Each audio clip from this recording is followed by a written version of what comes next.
మ్మ్, ఒక నిర్జన దీవిలో అతిపెద్ద భూకంపమొచ్చిందనుకుందాం. ఓకే. లేదా ఒక రాకాసి సునామీ విరుచుకుపడిందనుకోండి. దాన్ని మనం అసలు ఒక విపత్తుగా పరిగణిస్తామా? ఖచ్చితంగా పరిగణించాం కదా. అవును. జోగ్రఫీ పరంగా చూస్తే అదొక భారీ ప్రకృతి మార్పు మాత్రమే. కానీ దాన్ని విపత్తు అని మనమెప్పుడంటాం? ప్రకృతి ప్రకోపానికి ఎదురుగా మనుషులు ఉన్నప్పుడు. ఎగ్జాక్ట్లీ. అంటే వారి నివాసాలున్నప్పుడు మాత్రమే అది విపత్తుగా మారుతుంది. ఈ భూమి మీద జరిగే ఏ సంఘటనకైనా లేదా ప్రకృతిలో దొరికే ఏ వనరుకైనా సరే ఒక ప్రాముఖ్యత రావాలంటే అక్కడ ఖచ్చితంగా మనిషి ఉండి తీరాలి. మీరు చెప్పింది 100కి 100 పాళ్ళు నిజమండి. మానవ ప్రమేయం లేనంత వరకు, అంటే మనుషులు వాడుకోనంత వరకు ప్రకృతిలో ఉన్నవన్నీ కేవలం ముడి పదార్థాలు మాత్రమే. రైట్. ఉదాహరణకు 100 ఏళ్ల క్రితం బొగ్గు అనేది కేవలం ఒక నల్లటి రాయి కదా. ఎప్పుడైతే మనిషి తన మేధస్సుతో, సాంకేతికతతో దానిని ఒక శక్తి వనరుగా మార్చాడో, అంటే కరెంటును ఉత్పత్తి చేసే సాధనంగా మలుచుకున్నాడో, అప్పుడే దానికొక వాల్యూ వచ్చింది. అంటే బేసిక్గా ప్రకృతిలో ఉన్న వనరులను గుర్తించేది, వాటిని వాడుకునేది అంతా మనుషులే. అవును. అందుకే ప్రపంచంలో ఏ దేశానికైనా అత్యంత శక్తివంతమైన వనరు ఏదైనా ఉందంటే అది ఖచ్చితంగా అక్కడి ప్రజలే. సో ఈరోజు మన ఈ లోతైన విశ్లేషణలో మనం మాట్లాడుకోబోయే అసలు విషయం కూడా ఇదే. ఉమ్, భారతదేశ జనాభా గణాంకాలను, ముఖ్యంగా 2001 సెన్సస్ డేటా ఆధారంగా తీసుకుని, అసలు దేశపు జనాభా అంటే కేవలం ప్రభుత్వ రికార్డుల్లో ఉండే అంకెలు మాత్రమే కాదు అని అర్థం చేసుకోవడమే మన ప్రధాన లక్ష్యం. కరెక్ట్. అసలు ఆ జనాభా సైజెంత, వాళ్ళు దేశంలో ఏ ఏ ప్రాంతాల్లో ఎలా డిస్ట్రిబ్యూట్ అయ్యారు, ముఖ్యంగా ఆ జనాభా నాణ్యత ఎలా ఉంది, ఇవన్నీ ఒక దేశ భవిష్యత్తును ఎలా శాసిస్తాయో ఈ చర్చలో చూద్దాం. తప్పకుండా. సో ఒక దేశానికి అసలైన ప్రాణం పోసేది ప్రజలే అనుకున్నప్పుడు, అసలు మన దేశంలో ఈ ప్రజలు ఎంతమందున్నారు, ప్రపంచపటంలో మన స్థానమేమిటి? ఆ గణాంకాల పరంగా చూస్తే ఆ నంబర్స్ నిజంగానే ఆశ్చర్యపరుస్తాయండి. 2001 మార్చి నాటికి భారతదేశ జనాభా సుమారు 1028 మిలియన్లు. అంటే 102 కోట్లకు పైమాటే. అవును. ప్రపంచం మొత్తంలో ఉన్న జనాభాతో పోలిస్తే ఇది దాదాపు 16.7%. సరే, జనాభా ఏమో ఇంత భారీగా ఉంది కదా, మరి వాళ్లు నివసించడానికి మనకున్న భూభాగమెంతో తెలుసా? ఎంతుంటుంది? ప్రపంచం మొత్తం విస్తీర్ణంలో మన దేశ భూభాగం కేవలం 2.4% మాత్రమే. ఓ, జస్ట్ 2.4%? అవునండి. అంటే సుమారు 3.28 మిలియన్ చదరపు కిలోమీటర్లు. కేవలం 2.5% భూమి మీద ప్రపంచంలోని దాదాపు 17% మంది మనుషులు బతుకుతున్నారు. వమ్మో! భూమిపై పడుతున్న ఒత్తిడి ఏ స్థాయిలో ఉందో ఈ ఒక్క లెక్క చాలు మనకి అర్థం కావడానికి. నిజమే. అంటే మన దేశం భూమి పరంగా చాలా చిన్నది, కానీ జనాభా పరంగా ఒక మహాసముద్రం లాంటిదన్నమాట. ఎగ్జాక్ట్లీ. అయితే ఇక్కడే నాకొక ఆసక్తికరమైన పోలిక తడుతోందండి. చెప్పండి. మన దేశపటాన్ని ఒక అతిపెద్ద ఉమ్మడి కుటుంబం ఉండే ఒక రాజభవనంలాగా ఊహించుకుందాం. ఓకే. ఇంట్లో చాలా గదులు ఉన్నప్పటికీ ఇంటి సభ్యులంతా కేవలం 1-2 గదుల్లోనే కిక్కిరిసిపోయి ఇరుక్కునుండి, ఇంట్లో ఉన్న అతి పెద్ద గది మాత్రం దాదాపుగా ఖాళీగా ఉంటే ఎలా ఉంటుంది? చాలా విచిత్రంగా ఉంటుంది. అచ్చం అలాగే ఉంది మన దేశంలో జనాభా పంపిణీ కూడా. ఈ 100 కోట్లకు పైగా ఉన్న జనాభా అంతా దేశమంతటా ఒకేలా లేరు కదా? అస్సల్లేరు. మీరు చెప్పిన ఈ ఇల్లు ఉదాహరణ చాలా కరెక్ట్గా సరిపోతుందండి. జనాభా పంపిణీలో ఉన్న ఈ విపరీతమైన అసమానతలను చూస్తే ఆశ్చర్యం వేస్తుంది. ఒకవైపు ఉత్తరప్రదేశ్ రాష్ట్రాన్ని తీసుకుంటే అక్కడ అత్యధికంగా 166 మిలియన్ల మందున్నారు. అంటే దేశ జనాభాలో ఏకంగా 16% మంది అక్కడే ఉన్నారన్నమాట. అవును. అదే సిక్కిం లాంటి రాష్ట్రం చూసుకుంటే అక్కడ కేవలం 500,000 మంది, అంటే జస్ట్ 5 లక్షల మందే ఉన్నారు. ఇక లక్షద్వీప్లో అయితే కేవలం 60,000 మంది మాత్రమే ఉన్నారు. బాబోయ్, ఎంత తేడా అసలు! ఇంకా స్పష్టంగా చెప్పాలంటే దేశంలోని సగం జనాభా అంతా కేవలం 5 రాష్ట్రాల్లోనే సెటిల్ అయ్యారు. ఆ 5 రాష్ట్రాలేమిటి? ఉత్తరప్రదేశ్, మహారాష్ట్ర, బీహార్, పశ్చిమ బెంగాల్ మరియు ఉమ్మడి ఆంధ్రప్రదేశ్. ఈ లెక్కలు చూస్తుంటే చాలా విచిత్రంగా అనిపిస్తోందండి. ఎందుకంటే భౌగోళికంగా చూస్తే రాజస్థాన్ మన దేశంలోనే అతి పెద్ద రాష్ట్రం కదా, విస్తీర్ణంలో ఫస్ట్ ప్లేస్. అవును, రాజస్థాన్ చాలా పెద్దది. కానీ జనాభా పరంగా చూస్తే దేశ జనాభాలో కేవలం 5.5% మంది మాత్రమే అక్కడ నివసిస్తున్నారు. స్థలం ఎక్కువగా ఉన్న చోట జనం లేరు, స్థలం తక్కువగా ఉన్న చోట జనం కిక్కిరిసిపోతున్నారు. కరెక్ట్. డెన్సిటీ అంటే జనసాంద్రత చూస్తే ఇంకా క్లియర్గా తెలుస్తుంది.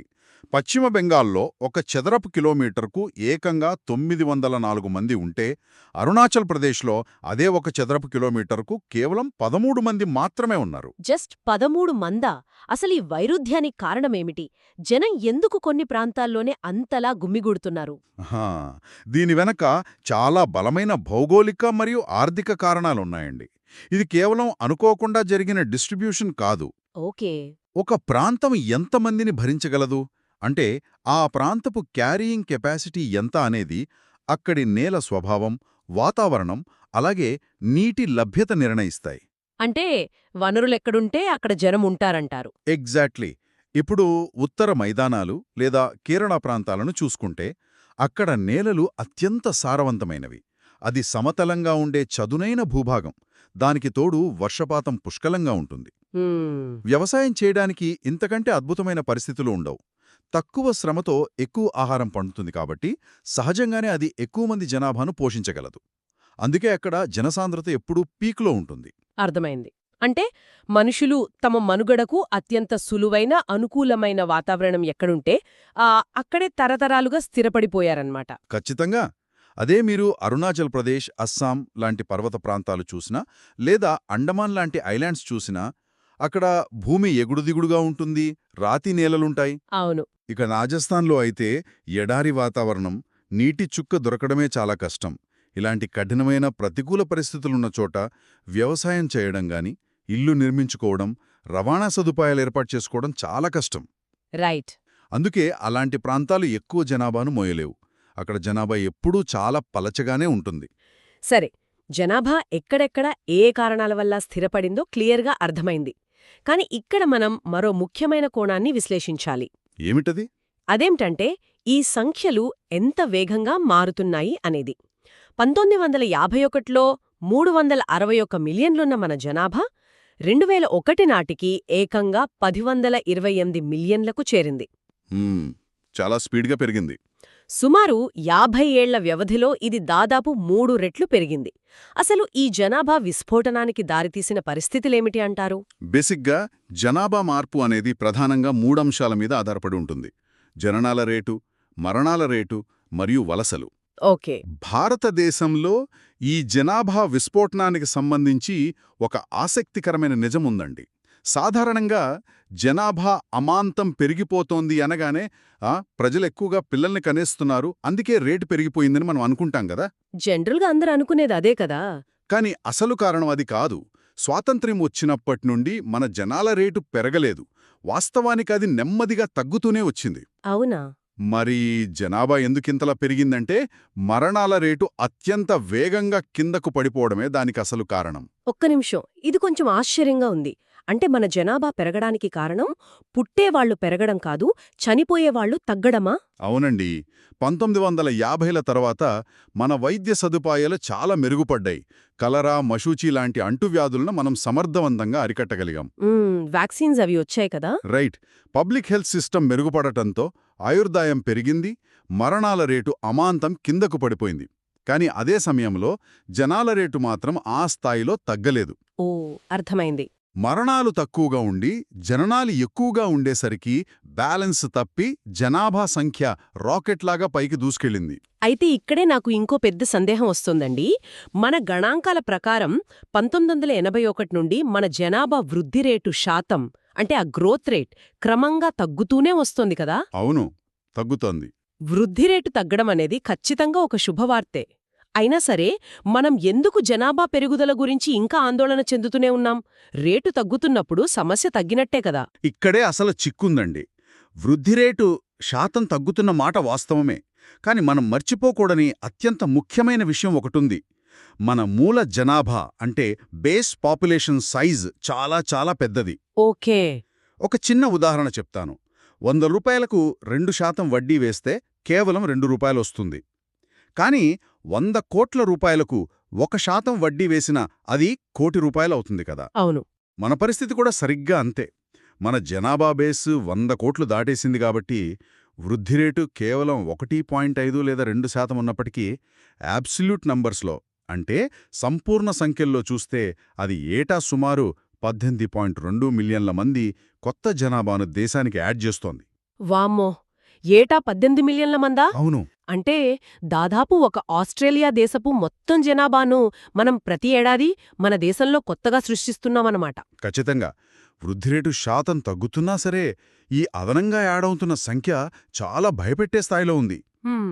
ఇంత పెద్ద ఎత్తున ఏటా కొత్త జనాభా వస్తుంటే వాళ్ళకు కావలసిన భూమి, నీరు, ఆహారం, ఉపాధి ఎక్కడ్నుండొస్తాయి?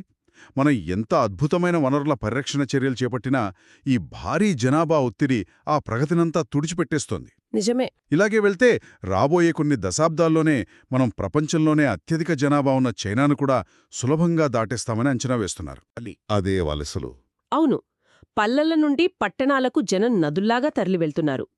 మన సోర్సెస్ చెప్తున్న దాన్ని బట్టి 1951లో కేవలం 17.29% ఉన్న పట్టణ జనాభా 2001 నాటికి దాదాపు 28% చేరుకుంది. చాలా పెద్ద జంప్ అది.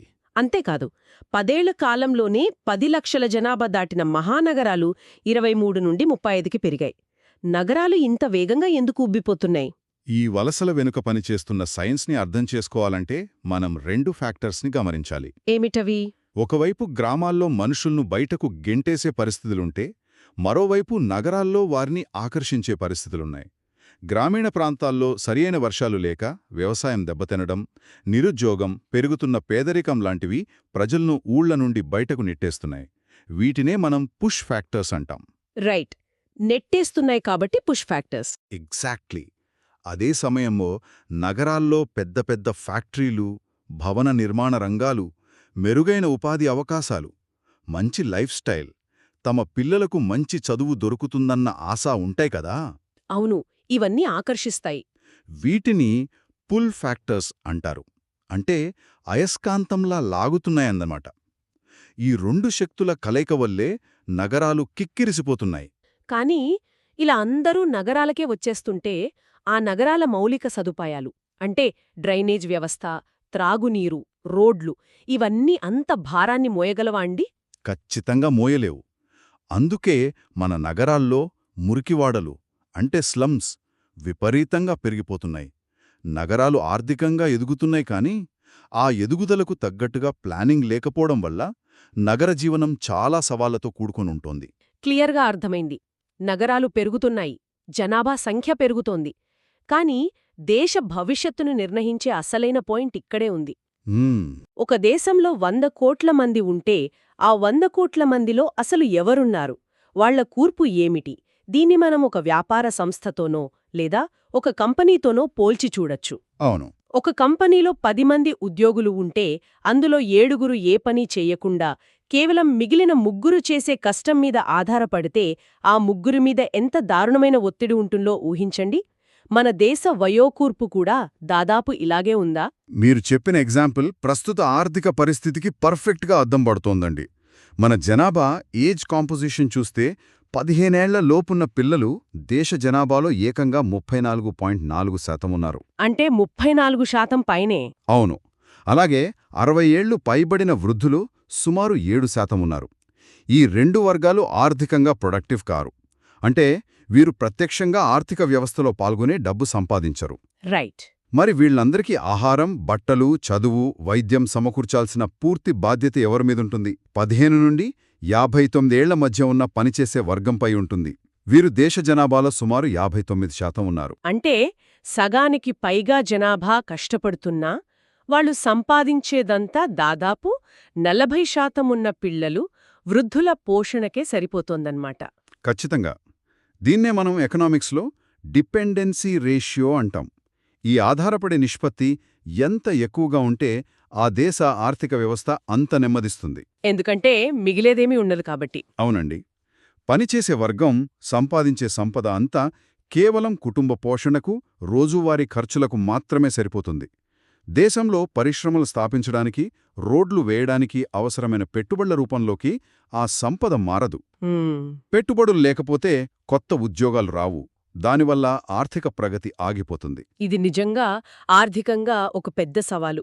కానీ నాకీ డేటాలో ఆశ్చర్యం కలిగించిన ఇంకొక విషయముందండి. ఏమిటది? అదే లింగ నిష్పత్తి. అంటే ప్రతి 1000 మంది పురుషులకు ఎంతమంది స్త్రీలున్నారనే లెక్క. భారతదేశంలో ఈ సంఖ్య ఎల్లప్పుడూ పురుషులకే అనుకూలంగా ఉంటూ వస్తోంది. అవును. అప్పట్లో ప్రతి 1000 మంది పురుషులకు కేవలం 933 మంది మహిళలు మాత్రమే ఉన్నారు. కానీ ఇక్కడ నాకు విచిత్రంగా అనిపించిన విషయమేమిటంటే, దేశ రాజధాని అయిన ఢిల్లీ లాంటి అత్యంత ఆధునిక నగరంలో లింగ నిష్పత్తి కేవలం 821గా ఉంటే, కేరళలో 1058, పాండిచేరిలో 1001 ఉంది. చాలా పెద్ద వ్యత్యాసం. ఒక జాతీయ రాజధాని, పైగా ఎంతో సంపద ఉన్న ప్రాంతం, ఆర్థికంగా అంతగా లేని కేరళ కంటే ఎందుకు ఇంత ఘోరంగా వెనుకబడి ఉంది? డబ్బు ఉంటే సామాజికంగా ముందున్నట్టే కదా మనమనుకునేది? మీరు చాలా లోతైన ప్రశ్న అడిగారండి. ఇక్కడే మనం ఒక నగ్న సత్యాన్ని అంగీకరించాలి. ఆర్థిక అభివృద్ధికి, సామాజిక అభివృద్ధికి ఎప్పుడూ సంబంధం ఉండదు అనడానికి ఇదొక బెస్ట్ ఎగ్జాంపుల్. అవునా? లింగ నిష్పత్తి అనేది కేవలం 2 సంఖ్యల మధ్య ఉన్న వ్యత్యాసం కాదు కదా. అదొక సమాజంలో మహిళలకున్న స్థానాన్ని, వారి పట్ల ఉన్న వివక్షను చూపే అత్యంత కీలకమైన సామాజిక సూచిక. కరెక్ట్. ఢిల్లీ లేదా హర్యానా లాంటి ప్రాంతాల్లో ప్రజల దగ్గర డబ్బుంది, వారు ఆర్థికంగా బలపడ్డారు. కాని పితృస్వామ్య భావజాలం, అంటే మగపిల్లాడే కావాలనే ఆలోచన మారలేదు. ఓ. పైగా వారి దగ్గరున్న సంపద ఆధునిక వైద్య పరిజ్ఞానాన్ని దుర్వినియోగం చేయడానికి, అంటే స్కానింగ్ ద్వారా ముందే లింగ నిర్ధారణ చేసి ఆడభ్రూణహత్యలకు పాల్పడటానికి ఉపయోగపడింది. సంపద పెరిగే కొద్దీ ఈ వివక్ష మరింత మోడర్న్గా మారింది. చాలా బాధాకరం. మరి కేరళలో? కేరళ విషయానికొస్తే అక్కడ దశాబ్దాలుగా ఆడపిల్లల విద్యకు, వారి ఆరోగ్యానికి పెద్దపీట వేశారు. మహిళలకు ఈక్వల్ రైట్స్ ఇచ్చారు. అందుకే అక్కడ పురుషుల కంటే స్త్రీలెక్కువగా ఉన్నారు. అంటే ఎడ్యుకేషన్ అక్కడ కీ రోల్ ప్లే చేసిందనమాట. ఎగ్జాక్ట్లీ. ఈ వ్యత్యాసం మనకు స్పష్టంగా చెప్తున్నది ఒక్కటే: విద్య, సామాజిక చైతన్యం లేని ఆర్థిక ప్రగతి వల్ల ఎలాంటి ప్రయోజనం లేదు. ఇది నిజంగా ఆలోచించాల్సిన విషయం. ఇక చదువు, విద్య గురించి ప్రస్తావించారు కాబట్టి అక్షరాస్యత గురించి మాట్లాడుకుందాం. చెప్పండి. అక్షరాస్యత విషయానికి వస్తే మన దేశ అక్షరాస్యత రేటు 64.84% ఉంది. కానీ ఇందులో పురుషులు 75.26% ఉంటే స్త్రీలు కేవలం 54.16% ఉన్నారు. మహిళలు అక్షరాస్యతలో ఇంత వెనుకబడి ఉండటమనేది దేశ ఆర్థిక వ్యవస్థను ఎలా దెబ్బతీస్తుంది? ఒక దేశ ఆర్థిక అభివృద్ధికి అక్షరాస్యత అనేది అత్యంత ముఖ్యమైన పునాది అండి. ఒక వ్యక్తి అక్షరాస్యుడైతేనే కదా మెరుగైన నైపుణ్యాలు నేర్చుకోగలడు, మంచి ఉద్యోగం సంపాదించగలడు. అవును. ముఖ్యంగా మహిళల అక్షరాస్యత తక్కువగా ఉండటం వల్ల దేశంలోని సగం శ్రామిక శక్తి వృధా అవుతోంది. చదువుకున్న తల్లి తన పిల్లలకు మెరుగైన పోషకాహారం, చదువు అందించగలడు. రైట్. పురుషులకు, స్త్రీలకు మధ్య ఉన్న ఈ 21% అక్షరాస్యత వ్యత్యాసమనేది కేవలం సామాజిక అసమానత మాత్రమే కాదు, అది మన దేశ జీడీపీని కిందకు లాగేస్తున్న ఒక అతిపెద్ద యాంకర్ లాంటిది. కరెక్ట్. ఈ జనాభా అంతా ఏం పని చేస్తున్నారు అని చూస్తే మరో వాస్తవం కళ్ల ముందు కనిపిస్తోంది. వృత్తిగత నిర్మాణం, అంటే ఆక్యుపేషనల్ స్ట్రక్చర్ చూస్తే మన దగ్గర ఇంకా 64% మంది వ్యవసాయం లాంటి ప్రైమరీ సెక్టార్లోనే పనిచేస్తున్నారు. తయారీ రంగంలో కేవలం 13%, సేవారంగంలో 20% మాత్రమే ఉన్నారు. జనాభాలో మెజారిటీ ప్రజలు పొలాల్లోనే ఉంటే ఆర్థిక ప్రగతి ఎలా సాధ్యం?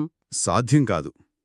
ప్రాథమిక రంగంపై ఇంత భారీ ఎత్తున జనాభా ఆధారపడటం వల్ల తలసరి ఆదాయం ఎప్పుడూ తక్కువగానే ఉంటుంది. ఎందుకంటారు? ఎందుకంటే వ్యవసాయంలో కొంతమందికి మించి అవసరం ఉండదు. మిగతా వారంతా అక్కడ దాగి ఉన్న నిరుద్యోగులే. దీన్నే మనం డిస్గైజ్డ్ అన్ఎంప్లాయ్మెంట్ అంటాం. ఓకే. ఈ పరిస్థితి మారాలంటే ప్రజలు వ్యవసాయం నుండి బయటకొచ్చి ఫ్యాక్టరీల్లోనో, సాఫ్ట్వేర్ రంగంలోనో చేరాలి. అయితే ఈ మార్పు జరగాలంటే కేవలం చదువు మాత్రమే కాదు, ఆ పనిచేసే వాళ్ల ఆరోగ్యం కూడా చాలా ముఖ్యం కదా. ఖచ్చితంగా. గత 50 ఏళ్లలో మన పబ్లిక్ హెల్త్ సిస్టమ్ సాధించిన ప్రగతిని మనం ఇక్కడ మెచ్చుకోవాల్సిందే. ఒక సగటు భారతీయుని లైఫ్ ఎక్స్పెక్టెన్సీ 1951లో కేవలం 36.7 మాత్రమే ఉండేది. అవును, చాలా తక్కువ. కానీ 2001 నాటికి అది 64.6 ఏళ్లకు పెరిగింది. మరణాల రేటు కూడా 25 నుండి 8కి తగ్గింది. ఇది నిజంగా ఒక అద్భుతమైన విజయమే. కానీ ఇక్కడే మనం లోతుగా విశ్లేషించాల్సిన ఇంకో చేదు నిజముందండి. మనం వ్యాధులను జయించాం, ఆయుష్ పెంచాం అని సంబరపడతాం, కానీ వాళ్ల క్వాలిటీ ఆఫ్ లైఫ్ ఎలా ఉందన్నది అసలు ప్రశ్న. కరెక్ట్. మన సోర్సెస్ చెప్తున్న దాని ప్రకారం గ్రామీణ ప్రాంతాల్లో కేవలం 3/4 మందికి మాత్రమే కనీసం తాగడానికి స్వచ్ఛమైన నీరు అందుబాటులో ఉంది. ఇంకా పోషకాహార లోపం దేశాన్ని పీడిస్తూనే ఉంది. అవును, అది చాలా పెద్ద ప్రాబ్లం. ముఖ్యంగా నన్ను కలిచివేసిన విషయం ఒకటుంది. మన దేశ జనాభాలో 5/5 మంది 10 నుండి 19 ఏళ్ల మధ్య ఉన్న టీనేజర్స్. భవిష్యత్తులో దేశాన్ని నడిపించాల్సిన శక్తి వీరే. కానీ వాళ్లకందే ఆహారంలో కనీస పోషకాలు లేవు. హ్మ్. దేశ భవిష్యత్తును మోయాల్సిన టీనేజ్ అమ్మాయిలు అత్యంత దారుణంగా ఎనీమియా అంటే రక్తహీనతతో బాధపడుతున్నారు. ఇది వింటుంటే ఒక అతిపెద్ద ఆకాశ హర్మాన్యాన్ని కట్టాలనుకుంటూ దానికి అత్యంత బలహీనమైన పునాదిని నిర్మించడంలాగా అనిపించడం లేదా? మీరు చెప్పిన ఈ పునాది ఉదాహరణ 100కి 100 నిజం. పునాది బలహీనంగా ఉంటే భవనం ఎంత అందంగా ఉన్నా అది ఎప్పుడో ఒకప్పుడు కుప్పకూలక తప్పదు కదా. ఖచ్చితంగా. జనాభా ఎంతమంది ఉన్నారు అన్నది ముఖ్యం కాదు. ఆ జనాభాలో ఎంతమంది ఆరోగ్యంగా ఉన్నారు, ఎంతమంది స్కిల్స్తో ఉన్నారు అన్నదే ముఖ్యం. యువత రక్తహీనతతో ఉంటే రేపు వారు ప్రొడక్టివ్ ఫోర్స్గా ఎలా మారగలరు? మారలేరు. రేపటి రోజున దేశానికి వనరులుగా మారకుండా దేశం మీద ఆధారపడే వర్గంగా మారిపోతారు. ఈ సమస్యల తీవ్రతను ప్రభుత్వం కూడా గమనించింది. అందుకే జాతీయ జనాభా విధానం 2000ను తీసుకొచ్చింది. అంటే ఎన్పీపీ 2020 అన్నమాట. అవును. గతంలో జనాభా విధానాలంటే కేవలం జనాభాను ఎలాగైనా కట్టడి చేయాలి అనే సంకుచిత దృక్పథంతో ఉండేవి. కాని ఈ విధానం ఆ ఆలోచనా ధోరణిని మార్చేసింది. ఇది సంఖ్యలను నియంత్రించడం పక్కన పెట్టి ప్రజల జీవన నాణ్యతను మెరుగుపరిచే దిశగా అడుగులు వేసింది.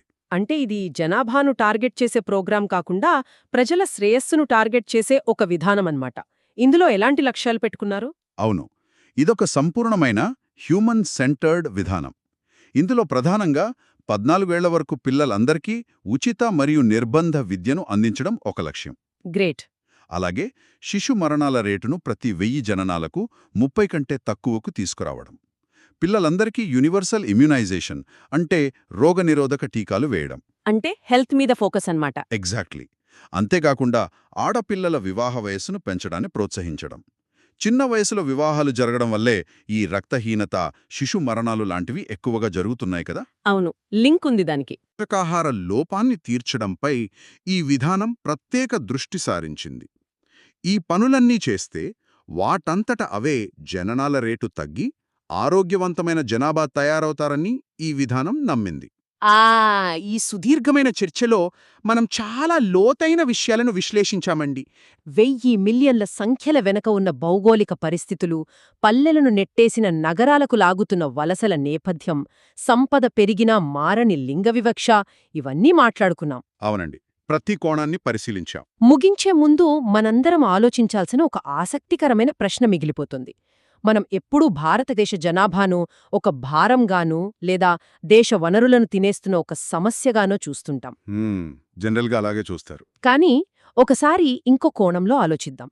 ఒకవేళ మనకున్న ఈ కోట్లాది మంది యువతకు, కౌమార దశలో ఉన్న ఆ పిల్లలకు సరైన చదువు, ఆధునిక నైపుణ్యాలు అందించి వారి ఆరోగ్యాన్ని కాపాడితే అప్పుడు సీన్ వేరుగా ఉంటుంది. అవును, బహుశా ప్రపంచ చరిత్రలోనే ఇంతవరకు ఏ దేశం చూడని అద్భుతమైన ఆర్థిక శక్తిగా ఈ జనాభా భారం మారే అవకాశం లేదా? జనాభా అనేది కేవలం ఒక సంఖ్య కాదు, ప్రతి అంకె వెనుక అద్భుతాలు సృష్టించగల ఒక మనిషి, ఒక మెదడు, 2 చేతులు ఉన్నాయి కదా. ఖచ్చితంగా ఉన్నాయి. సో సరైన దిశానిర్దేశం చేస్తే వనరుల్లోకెల్లా అత్యంత గొప్ప వనరు మనిషే అనడంలో ఎలాంటి సందేహం లేదు. ఈనాటి మన ఈ లోతైన విశ్లేషణను ఇంతటితో ముగిద్దాం. మరో ఆసక్తికరమైన అంశంతో మళ్ళీ కలుద్దాం.